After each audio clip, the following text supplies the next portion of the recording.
Well, listen, friends.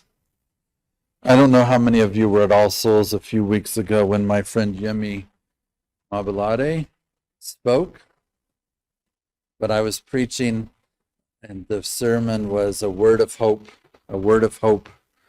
And I shared the pulpit that day because, our Jedi advocate, Victoria, was going to come and speak with me at All Souls, but Victoria got sick.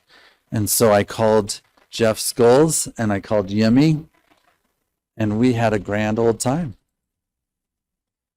And when I wanted to talk about Christian nationalism, I wanted to ask Jeff to come and speak about it, and I'm going to wrap it up.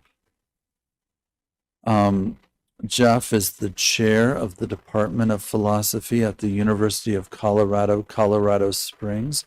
Go Mountain Lions. I went to Princeton Seminary and became an atheist. My friend Annie went to Vanderbilt and became Jewish. It happens. Then went to DU up the road and Iliff School of Theology, where my beloved is taking her doctorate, and he got a PhD in religious studies or something. He's written a couple of books, 3, and the 4th is probably growing somewhere in that body. Is that true? Coming out September. It's already grown. Mazel. Without further ado, I'm going to let Jeff open us up this conversation on Christian nationalism. I'm going to close it, and maybe we'll have an opportunity to speak together. Can you hear me okay? Is that okay? Okay. Thank you, Roger, for the introduction and the invitation to come and speak to you. Yes, as Roger said, my name is Jeff Scholes, and I'm in the philosophy department at UCCS, down the road from us. Roger, I've known really since I moved to Colorado Springs, pretty much. Well, at least I've known you for over a decade, I think. And I also run a center, the Center for Religious Diversity and Public Life at UCCS. If you want more information, I'll give you a card. We have public events, at least one per semester, but Roger and I have teamed up to do 4 or 5 or 6 of them together. So it's because we're at a public institution, there's a commitment at our university, as is CU Boulder and CU Denver, to commit to the community, to the public community, not only just the academic community. And Roger's been a major force in introducing me to people. He knows everyone in town, so that helps quite a bit. Us professors are kind of stuck in the ivory tower at times, but Roger's helped tremendously with the promotion and the development of the center. So thank you. So when Roger asks me to do something, I say yes, pretty much every time, unless there's a conflict, which I could maybe cancel for him. So he's wonderful. You're lucky to have him. And what a wonderful space. This is incredible. We have a library 21C in Colorado Springs that this reminds me a little bit of, but it's just kind of a new movement in libraries where it's just an experience to walk into it and to, it's not just, the libraries that we grew up with was books and card catalogs and Dewey Decimal Systems, that kind of stuff. I guess that still exists, but you now have a touch screen to find the books. Yeah, so I'm going to talk just a bit about Christian nationalism. I know it says sermon up here. I haven't given a sermon since I was in seminary when I had to for preaching class. So as a professor, I'm probably it's going to sound more like a lecture than a sermon, which also means, as Roger suggested, if you have a question, raise your hand. I hope this doesn't sound too much like a classroom experience, but that's what I'm used to, and I'm totally fine with it, because I may miss something, or you have a question or a comment, completely fine. I should also say, two more things before I start. I want a Jedi advocate. I'm not sure what that is. I never heard it before, but I want a Jedi advocate. Okay, I was thinking something different, but that would be good too. But I want a Jedi advocate.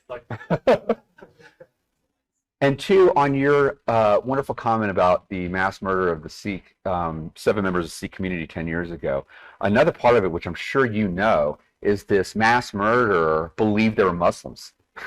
So Sikhs also wear turbans. Not, in fact, most Muslim men don't. Sikh men do.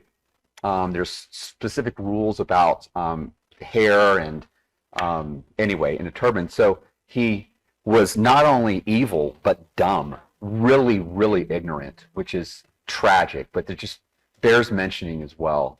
So thank you for mentioning it, and we should never forget, obviously, that and the spate of mass murderers that's going on in our community, sadly. So January 6, 2021, we're all familiar with what happened on that day. A large mob after a speech by Donald Trump questioning the results of the election and who is the legitimate president, at least before inauguration on January 20th, motivated, without any question, as we're seeing in the January 6th panel, and the hearings and all the witnesses that are coming forward, inspired a violent mob to storm the Capitol building. We're all very well aware of this. If you're not now, you certainly are after these hearings, which have been illuminating and crazy and just very disturbing, but needed, absolutely necessary for us moving forward as a democracy. But I think there was confusion, especially in the aftermath, as to what could have possibly motivated this group of people to violently take over the Capitol building and want to hang Mike Pence and kill Nancy Pelosi. I mean, craziness that we could really, truly not have imagined 6 years ago, 5 years ago, 4 years ago, right? It's tough to even think about it today, but we know it happened. We have video footage, right? We have eyewitness testimony. We have testimony from the people that did it. And we have Trump's speeches. So we know all this to be true. But what could have possibly motivated a large majority of them? As we saw scenes from, there's a New Yorker reporter that brought a camera in there and filmed in the Senate chamber, the shaman guy, I can't remember his full title, but the crazy guy with the suit and the wolf head and the horns coming off, speaking a prayer to Jesus Christ on the Senate floor, actually at the front of it, and everyone has their head bowed, as if this insurrection is a Christian mission, not unlike a crusade for many of these people. Religion motivates us to do all kinds of strange things. Fly planes into buildings, right? Commit mass murders at times. Storm the Capitol building. But when you combine this version of Christianity, and it is a flawed, wild version of Christianity, with the belief that your nation is also yoked to your Christian belief system, what we call Christian nationalism, it's a very dangerous cocktail. It's like nitro and glycerin, Christian and nation. Christian nationalism has been around for a while. The reason why we're talking about today is because politicians and regular people are now loudly screaming it from rooftops, proudly. It used to be something you were perhaps not ashamed of, but were quiet about, because you knew that talking about your faith and nationalism, your nation, together in one term was something that was not spoken about in polite company. But now we have congresspeople. Marjorie Taylor Greene from Georgia is now announcing it proudly, selling T-shirts, as sick as that is, to my mind, that she's proud to be a Christian nationalist, not just a Christian, not just a nationalist. There are nationalists who are proud of their nation, and by the way, I should say this, I tell all my students this too. If you hear nationalism, nationalist, IST or ISM at the end, Marxism, vegetarianism, any ism is an ideology. It's a set of ideas, but it's not just a set of ideas. It's a set of ideas that can potentially move you to action. A vegetarianism is an ideology that moves you to not eat meat. A racist or racism is a set of ideas about another race that could potentially move you to action, right? There are some ideologies that generate good action. There are some ideologies that generate bad action. Nationalism is an ideology that almost every single time leads people to do bad things. Think no further than the Nazis. It's a classic nationalist movement, right? And what ginned up people to believe Adolf Hitler was ideas about this specific nation and the place of Jews within it, that they had no place in the German nation. Blood and soil, right? So what we see in Christian nationalism is something very similar and frightening. And I think what's at least frightening now, again, is that people that are elected in our Congress are openly touting it. They're not embarrassed about it at all. It's something to not only watch out for, but to be vigilant about. So what is it exactly? It is what I was talking to Roger about a couple days ago when we were talking about this talk. I believe it's generated out of fear.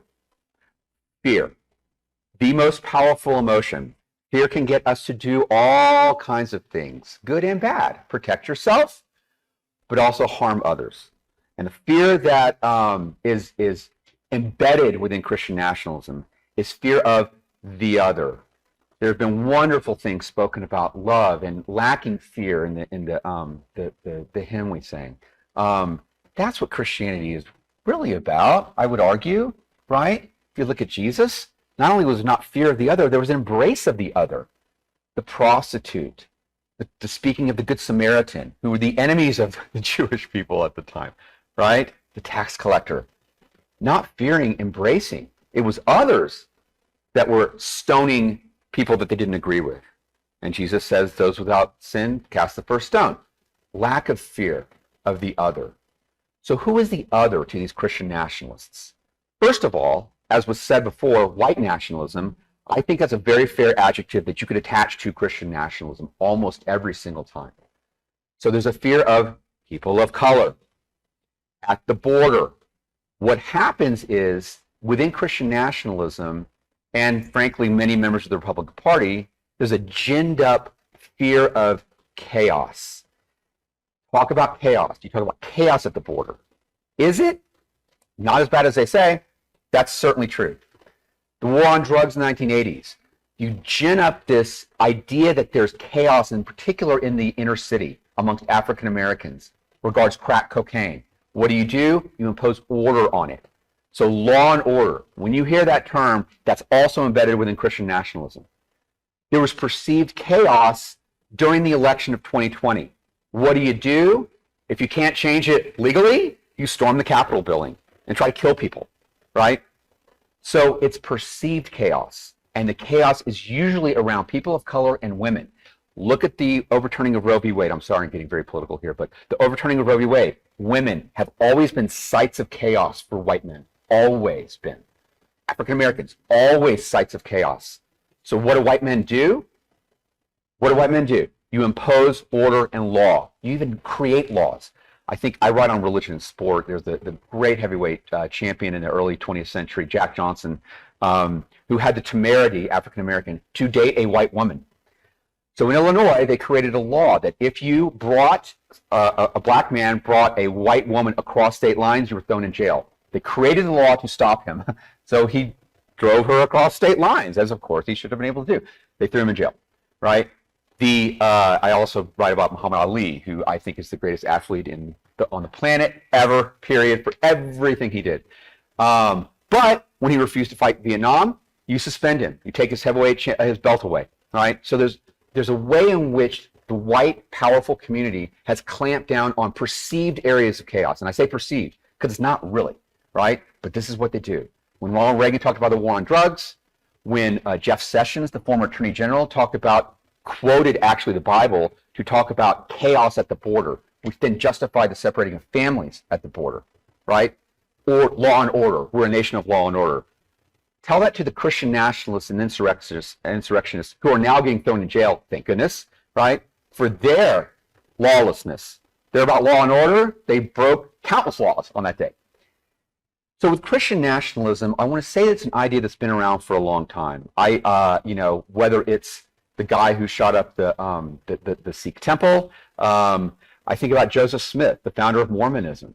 The United States government, when Utah was a territory, before he got to Utah, he died in Illinois. But when they got to Utah and they were trying to get annexed as a state, the United States government made it about polygamy. But what they were really scared of was a kind of Christian nationalism. They were scared that this Utah territory, if we allow Utah to be a state, the governor is going to be, it already was kind of a theocracy in the first place, but that Christianity and religion was going to run that state. And you cannot be a state in the United States if, in fact, that's the case. You must kind of obey federal laws. Are you even going to obey federal laws? Joseph Smith tried to run for president, and there was a deep fear. I mean, Utah wasn't even a state at this point, but that if he somehow won, he would turn the country into a theocracy, not unlike Iran or Saudi Arabia, right? This is what Christian nationalists want. I will say this too. There's a spectrum of Christian nationalism. There are Christian nationalists that would say, no, no, no. I'm not one that would ever storm the Capitol building. However, I do believe that this is a Christian nation. Why do I believe that? In part, because the Founding Fathers said so. Not true. Not close to the truth. Most of the Founding Fathers and the signers of the Constitution were deists or atheists outright. Ben Franklin, Thomas Jefferson. There's the famous Jeffersonian Bible, which he cuts out all of the miracles, all the supernatural stuff in the Jeffersonian Bible. He loved Jesus for the ethics, right? He's a deist. He's one of the great founders of our country. In many ways, not so in other ways. I'm aware of his flaws. Number one, so to think that it was all Christians that signed the Constitution and started the revolution in 1776, not true at all. So we're not a Christian nation from the outset. Number two, the First Amendment says it exactly. The word God is not mentioned at all in the Constitution. There are lines like endowed by my Creator in the Declaration of Independence, but in the First Amendment, right, the U.S. government cannot endorse or establish a religion, nor can the U.S. government infringe upon one's freedom of exercise of religion, right? So right there, whether it's said or not, it's not said directly in the Constitution, that implies a separation of church and state. Christian nationalists want to abolish that wall that Jefferson talked about that separates church and state.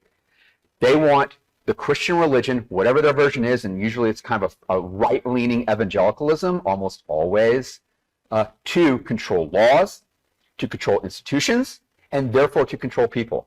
If you look at the Supreme Court rulings, several of them coming down the line not that long ago, but the one that authorized a football coach to say a prayer at the end of the game at a public school is one more element of erosion of this wall between the church and state.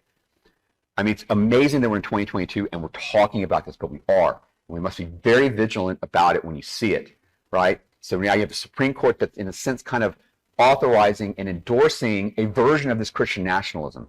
And I have no doubt that there are several Supreme Court justices who are Christian nationalists. They're Catholic versions of Christian nationalists, but they exist as well. So again, there's some that just say this is a Christian nation, and therefore, yeah, I guess I'm a Christian nationalist. You may not go that far down the rabbit hole with the ideology. Then there are others on the other end of the spectrum that we will call Christian dominionists. Dominionism is the belief that Christianity and Jesus Christ, in a sense, has dominion over all, including, quote, secular government. Therefore, the goal is to convert secular government, or whatever that is, into, again, a theocracy run by God. God's law, the Bible, whatever you believe about Jesus, is what should dictate the way in which we think about our society. That's what motivates people to do violence. So, back to fear and the other, and I'll be done. It's this fear that is generating this.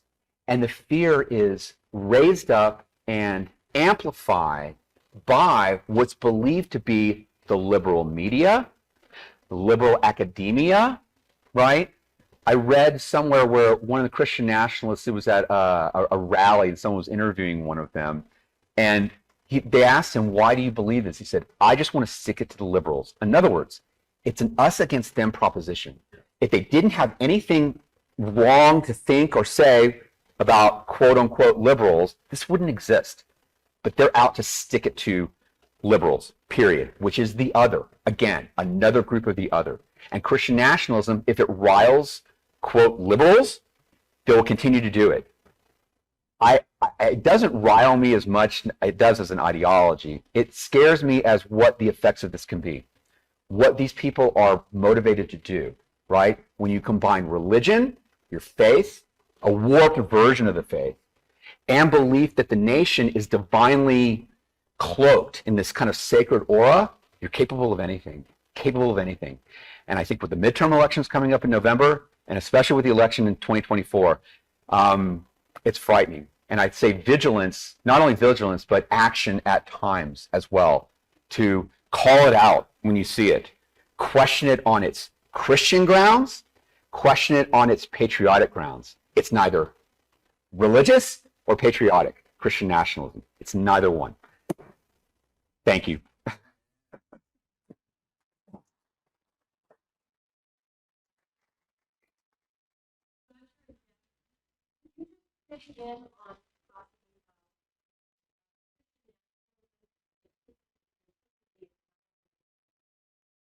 Sure. Again, it has everything to do with opposition to the other. And the classic other group for 400 years of our country's history are Black people, African Americans now.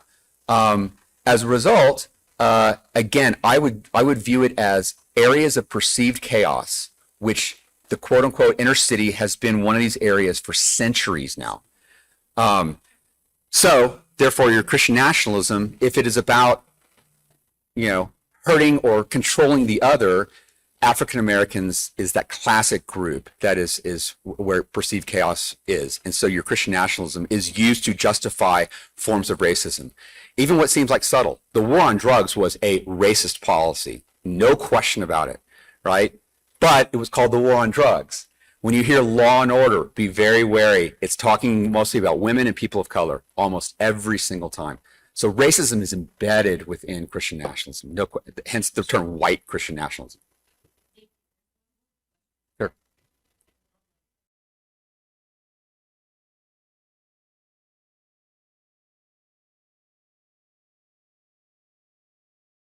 So fascism, especially in the mid part of the 20th century, religion wasn't explicitly a part of, say, for instance, Mussolini's fascism in Italy, but fascism is married to nationalism, always. If the question is, what are you going to do to protect what you deem as national borders, which are artificial borders in the first place? Nationalism is a complete fraud, right? But people believe this about the nation. So I think when you add the Christian religious element to this version of nationalism, it's even more dangerous. It's even more dangerous than Hitler's fascism, Mussolini's fascism, right? And Donald Trump, who I believe is a form of a fascist, tapped into this religious fervor. He's not a religious person. He called it 2 Corinthians. He has no idea what he's talking about, but he knows how to tap into it kind of cynically, brilliantly. So you add the Christian aspect to it. There's a thing going on called Hindu nationalism in India. It's incredibly dangerous. It's very similar to Christian nationalism. And the Prime Minister Modi is not doing much about to stop it right now. I should promote, we have a center event in the fall. We have a scholar coming in from DU who writes on Hindu nationalism, has had her life threatened. She's an academic from angry Hindus, quote unquote Hindus. I would say quote unquote Christians who claim to be Christian nationalists, right? So when you add the religious aspect, it's fuel on a fire that's already raging, but you add fuel to it and it can generate really, really awful stuff. So sorry this is such a downer talk. Yes, sir.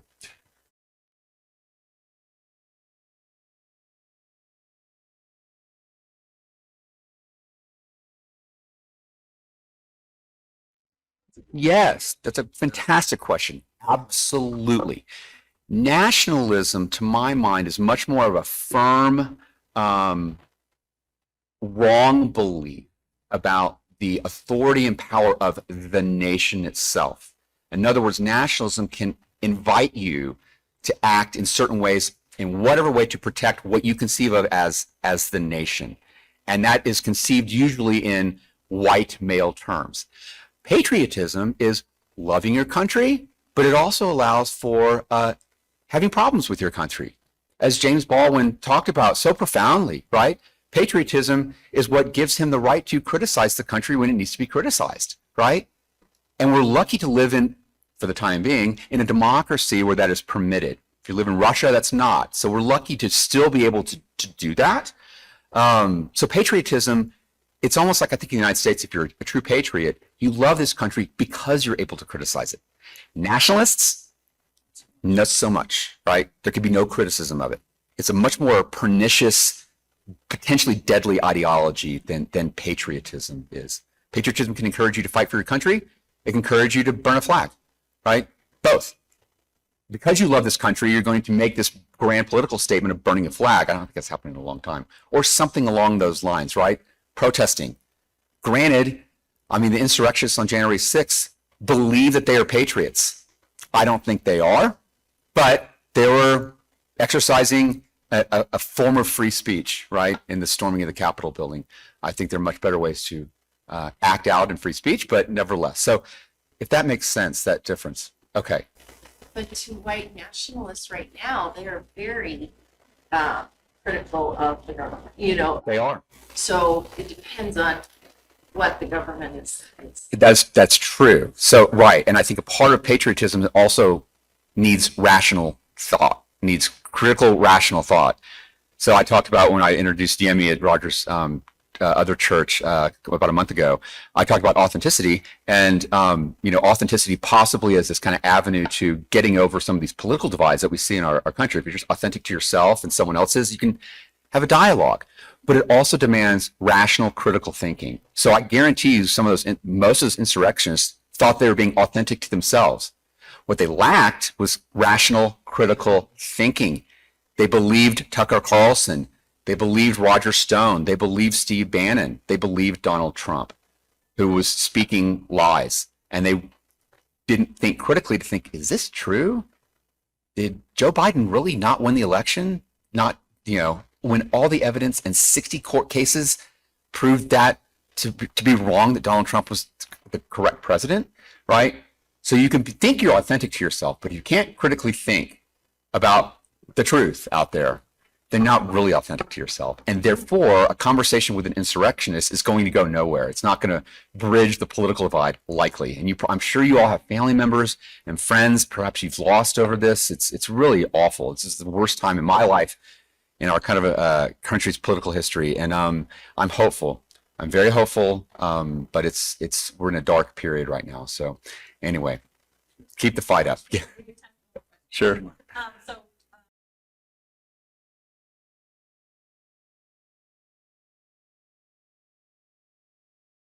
Demographic, right? There is a perceived threat from many in the white community, in particular white men that are alone, that don't date, that culture is increasingly shoving them out, that they're losing. Gay marriage is legalized. Gosh, women can vote. That was a mere 100 years ago, by the way, that women were permitted the right to vote. So as a result, the power that they believe they once had, which by the way, they still have, white men still dominate our society, but they believe for a long time that they're being hedged out. Ronald Reagan talked about this. This has been going on for 40 years, this kind of talk. And therefore, now with the availability of military style weapons, it's the only way in their twisted minds to get revenge, in a sense, to take power back, right? It's not going to happen through your words because you're not important in society. It's not going to happen through television because you're not famous or you're not. So what do? You're able, sadly, as an 18-year-old, the kid that just shot up Uvalde, Texas, that school, bought it, I think, the day after his 18th birthday, an AR-15. So it's this pent-up belief that you're losing cultural power. You're losing your power. Have you heard the term incel? Probably so, in some ways, yes. Because the actions for the insurrection was the belief that they were losing power. They quote unquote lost the election, but no, they don't believe they didn't. So what do? You don't go through legal means. You bring weapons in the Capitol and break it down and try to kill people. So there's a similar motivation. I think we don't know a lot about these mass shooters because they're in jail and they're not talking, but so I don't know whether Christian nationalism, but they're related to each other. It's this violent reaction because they believe it's the only way to somehow, oddly, get some power back from what they believe they've lost. The truth of the matter is they haven't lost it at all, right? But they've been told by Fox News and by other media outlets and by mom and dad and by whoever that they are losing power and they must have to stick fight. We live in a town that houses Focus on the Family, the evangelical organization, and they've been touting this James Dobson has been touting this forever. We've got to fight because we're losing our power. Now, he won't say power. He will just say the Christian way of life. In other words, get prayer back in schools. things like that. Once prayer was removed from schools, it all went to hell in a handbasket. Please, but that's what they wanted you to believe, and they've had a huge following, and still going. James Dobson's still preaching on rooftops about this stuff. So there's countless organizations that do this, but it's white male, made up fear and therefore anger, which can at times result in violence. Most not, right?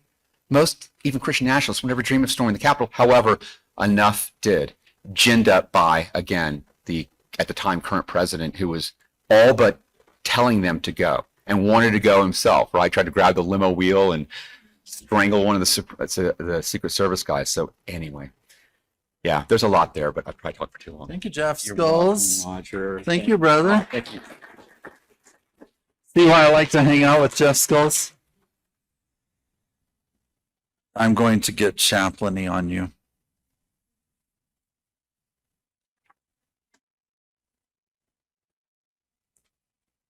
Just to talk for a second, this is not in my notes. If you think misogyny is this kind of, in the past kind of thing. Yesterday, my wife was going to write a check for a car. She did write a check for a car. But you have to sign a bunch of papers even when you write a check. You know who they put at the top of the signature lines? Roger Butts. I had almost nothing to do with that. She was like, why am I second? And that's what she said. I was like, good question, Marta. They aren't the only ones fearful and angry. They aren't the only ones feeling at risk at losing something precious. We have that in common. We have to come to grips with our commonality, our common connection. Above all, we have to see in them something of us. We can start from there. For our own sake, we must come to grips with those emotions in our own spirit. We must not turn away from those emotions. We are fearful and angry too. Why? Because as in all things, if we tamp down our rage, our fear, our grief, we will either stay in our heads, and this will all be an abstraction and an issue out there, or we will act from a place of fear and rage instead of love and vision. This question of vision is important. Where does it come from in our own spirit, in our own lives? We are invited to understand ourselves in this moment, to understand our fear and to face our emotions, and then to put together the why. Why is this important to me? What is motivating me to take a stand here? What is it that's compelling me to take a stand on this or anything else around social justice? If I say that I do not believe in the death penalty because it seems gross and unbecoming, that is on the surface true. I do believe that. But if I ask myself, why did I spend a year working against the death penalty? Making money, talking to clergy and congregations and audiences about it. There is a rage that the state puts people to death that are innocent. There is a rage that often those innocent ones are poor or can't speak our language or excluded from the halls of power. Well, it took me a long time to realize that I too was poor. It took me a long time to realize that I too had no access to power. And that was motivating me. That was why I was so angry about the death penalty. I saw parts of my family scrambling, ineffectual and powerless in face of an establishment that wanted nothing to do with them. And I saw that I was that too. And then I became aware of the source of my rage, the source of my grief, the source of my fear, the source of my sadness. And only then, in the face of injustice, did I understand the why, which enabled me to move beyond that rage and that fear and that grief and act out of love. And understanding the why opened up the how. I had to move to love and not to fear. When I think of Christian nationalism, I grow fearful. I grow worried and anxious. I recall my seminary days working with Victoria Barnett, the general editor of the Bonhoeffer Papers. He was a Lutheran pastor, a pacifist who joined a small group to stand over and against the German Christian church, which easily joined up with the Nazis. It took almost nothing for them to say, okay. And you see these pulpits with Nazi flags and the cross. Not in my country, I say. A pacifist who joined a group to assassinate Adolf Hitler, was put in a concentration camp, died weeks before it was liberated. For me, the picture of the Nazi flags in front of pulpits is a horror show, because I am one who loves the church in all of its brokenness, in all of its dysfunction. What did Jimmy say the other day? That he started his sermon with, "The church is a whore, and it is my mother."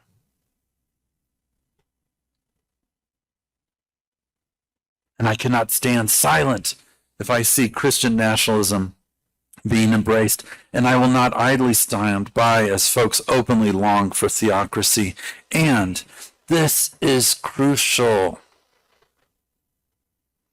If I don't do the internal work to get from hate and fear to love and vision, my instinct will be to do what? To conquer, to destroy, to kill, to maim, to separate and disempower, to become even more entrenched in my own tribe. I am against tribalism.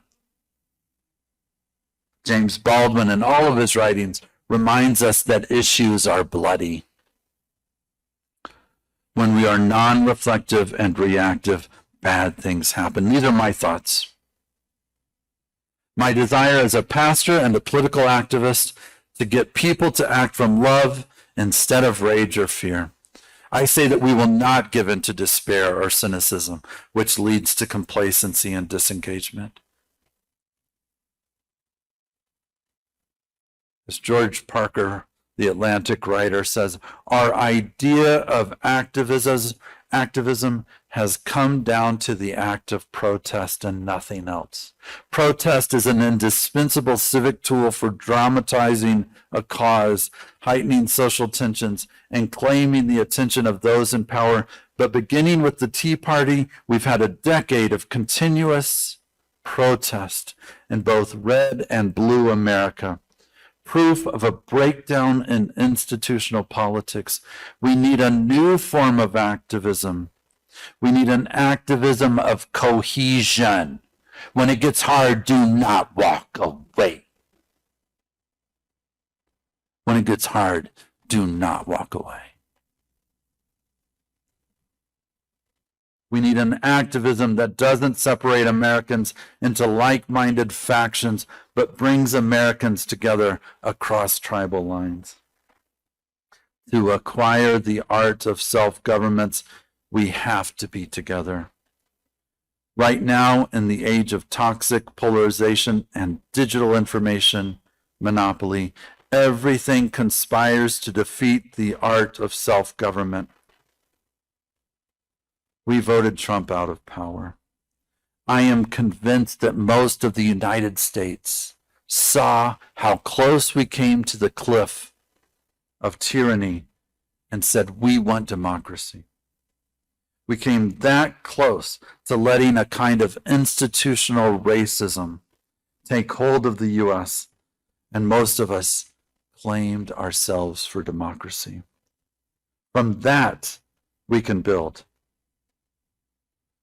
There are those who say that the Confederate flags in the Capitol, the Jesus crosses that went to the Capitol, the Trump signs that went to the Capitol are who we are. I don't buy it. Only despair comes from that, and I am not in the business of despair. I say we are not dying, we are resurrecting. We simply must now create the conditions of radical equality and acquire the art of self-government. It'll be harder than we imagine. But what is in our name? Universalism, Universalist. That is part of our heritage. We saw that sectarianism of this kind or that would not get us to a siblinghood of all creation. So we created something anew. It's in our DNA, and we will stand up for a siblinghood of all despite the hard work. Racism is also in our DNA, and we will stand over and against that. We will acknowledge that too. So what do we need to long for? Humility and self-awareness and resilience and courage. For too long, some have been excluded from the world of civic engagement. The first item is to invite the whole population above the misery line and to the table of civic life. Equality is one that gives everyone a chance, not just to survive, but to participate with dignity. It will take a radical new imagination.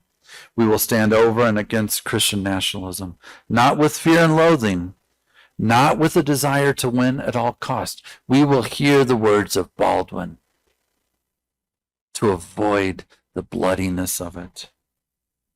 We will not destroy our neighbors, but we will envision a new world, a world come of age, out of the rubble of the last few years to build the United States that works for us all.